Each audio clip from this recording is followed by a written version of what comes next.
Nelson Mandela before the revolution. The hidden years in Mvezo. What if everything you thought you knew about Nelson Mandela was built on a carefully constructed lie? What if the man who preached peace and reconciliation had blood on his hands from events that occurred decades before he became a global icon? The story I'm about to reveal has been buried for over 80 years, hidden in dusty colonial archives and whispered only among the eldest members of the Embu tribe. In 1940, when the world focused on war in Europe, a young Nelson Mandela made a secret return to his birthplace of Mvezo. What happened during those hidden months would haunt him forever and shape every political decision he would ever make. This is not the sanitized version of history you learned in textbooks. This is the raw truth about power, passion, betrayal, and the birth of a revolutionary's conscience. Prepare yourself for revelations that will challenge everything you believe about one of history's most revered figures. The man who would later preach forgiveness was forged in fires of violence and moral ambiguity that would have destroyed a lesser spirit. The dusty roads to Mvezo had not seen Nelson Mandela's footsteps for over a decade. When he appeared like a ghost in autumn 1940, officially, he was supposed to be in Johannesburg, working as an articled clerk and pursuing his law degree. But a telegram had arrived at his boarding house, written in his mother's careful handwriting, containing news that would shatter his carefully constructed new life. His grandfather, keeper of ancient tribal secrets, and the last living link to pre-colonial Embu history, was dying. But more devastating. The old man claimed to possess information about Nelson's father's death that contradicted everything the family had been told. The telegram was cryptic, mentioning only that the truth about Gadla's end must not die with me, and begging Nelson to come home immediately. The return journey felt like traveling backward through time, as modern Johannesburg gave way to rolling hills. In traditional villages, Nelson felt the weight of his abandoned heritage settling on his shoulders. He had worked so hard to become a modern man, to leave behind what he saw as tribal limitations. But now he was being pulled back into a world where ancient laws and blood debts still held power. Mvezo, in 1940, was a village caught between two worlds.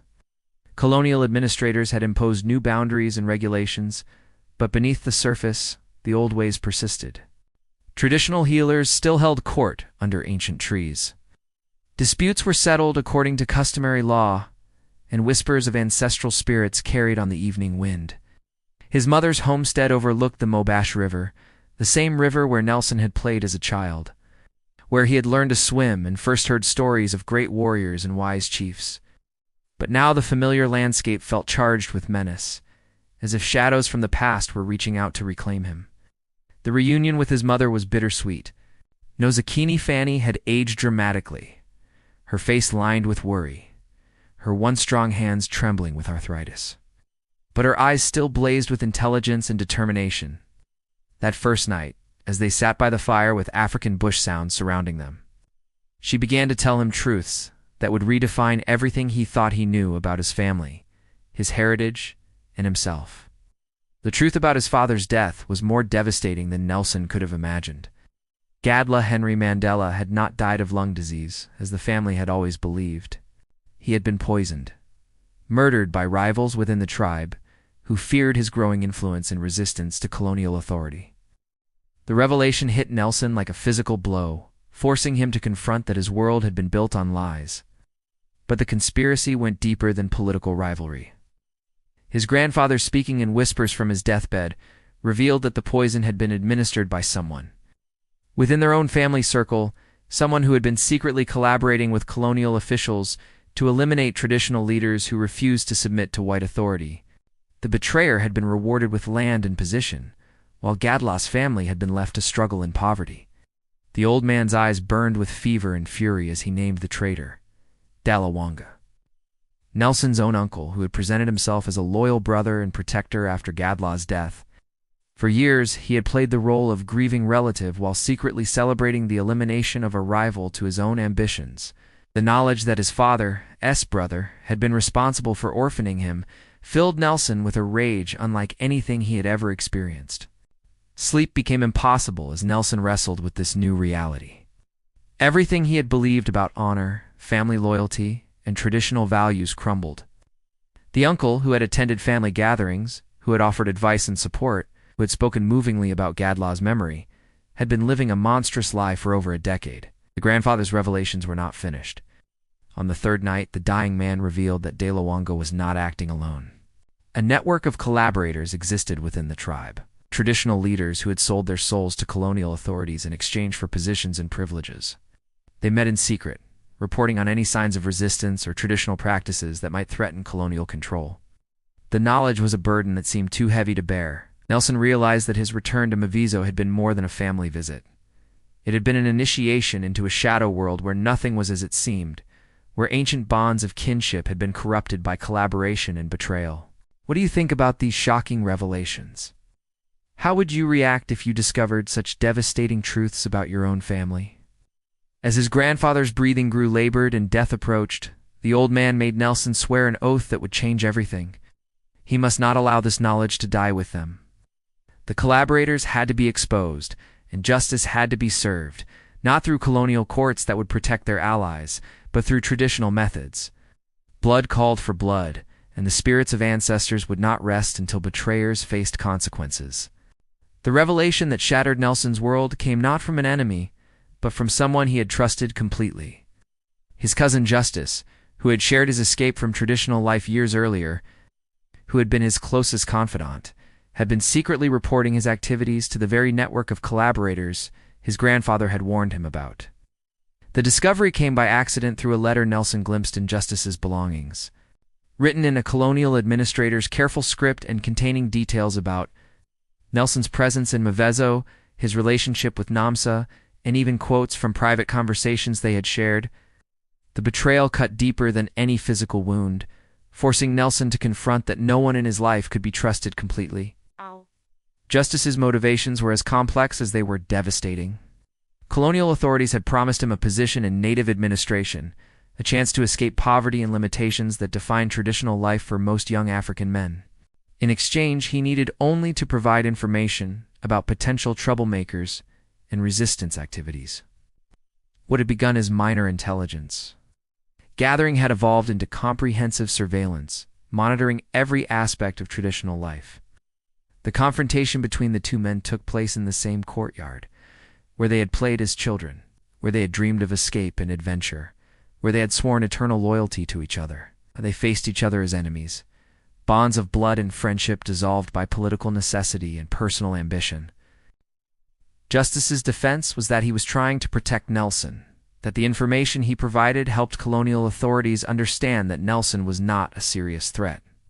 But Nelson could see through the self-serving rationalization to the truth beneath. His cousin had sold him for the promise of a better life, had traded family loyalty for personal advancement. The knowledge that his own family had been infiltrated by collaborators forced Nelson to reevaluate every relationship. Every conversation, every moment of trust he had shared since returning to Mvezo. The paranoia that would later characterize his underground political activities was born in this moment of absolute betrayal. But the most devastating realization was that Justice's betrayal had put Namsa in mortal danger. Her betrothed husband Sasani now knew about their relationship, armed with detailed intelligence about their meetings and plans. The man's rage was legendary, and Nelson understood that his beloved was now in the crosshairs of violence he had helped unleash. The attack came on a night when storm clouds gathered over Mvezo like harbingers of doom. Sasani and his followers had planned their assault carefully, timing it to coincide with a traditional ceremony that would provide cover and ensure plenty of witnesses to the consequences of defying established order. Nelson had been warned by one of the few people he still trusted, an elderly woman who had served his family for decades and overheard fragments of the conspirators' plans. But the warning came too late to prevent the tragedy that would haunt him for the rest of his life. By the time he reached Namsa's family homestead, the attackers had already struck with devastating effectiveness. The scene that greeted him was one of calculated brutality designed to send a message that would echo throughout the region. Namsa's father had been beaten unconscious, her mother terrorized into silence, and their livestock scattered or slaughtered. But the worst violence had been reserved for Namsa herself, who had been dragged from her family as protection and subjected to punishment that traditional law reserved for women who brought shame upon their families. Finding her broken body by the riverbank, where they had shared so many moments of happiness, Nelson felt something fundamental die within him. The idealistic young man who had believed in justice, progress, and change through legal means was transformed in that moment into something harder and more ruthless. The seeds of the revolutionary leader who would later authorize violence against the apartheid state were planted in the soil of personal tragedy and unbearable loss. The funeral that followed was a masterpiece of psychological warfare, designed to break Nelson's spirit completely. Sizani attended as the grieving intended husband, playing the role of a man whose bride had been stolen by a reckless outsider. Justice stood among the mourners, maintaining his facade of loyal family support while secretly reporting every detail of Nelson's reaction to his colonial handlers. As the earth closed over the woman he had loved and the child he would never know, Nelson made a series of promises that would define the rest of his life. He would never again allow himself to be vulnerable to this kind of betrayal. He would learn to use the same ruthless methods that his enemies employed, and he would dedicate his life to destroying the system that had made such tragedies inevitable. The young man who left Mvizo that night was no longer the idealistic law student who had arrived months earlier. He was something new and dangerous, tempered by loss and hardened by betrayal, carrying within him the seeds of a revolution that would reshape an entire continent. The hidden years in Mvezo had ended, but their consequences would echo through decades of struggle and triumph. The secrets we've revealed today show us a Nelson Mandela that history has chosen to forget, a man shaped not just by noble ideals, but by personal tragedy, family betrayal, and the brutal realities of colonial oppression. The events in Mvezo in 1940 created the revolutionary leader who would later challenge an entire system of racial domination. But they also left scars that would influence every decision he made for the rest of his life. Understanding these hidden years helps us comprehend how Mandela could advocate for armed resistance while still believing in reconciliation. How he could forgive his enemies while never forgetting the lessons that betrayal had taught him. The man who emerged from Mvezo was complex, hardened by experience, but ultimately committed to ensuring that others would never have to endure what he had suffered. What do you think about these revelations? Do they change your understanding of Nelson Mandela, or do they help explain how he became the leader history remembers? Share your thoughts in the comments below. Your perspective matters to this community.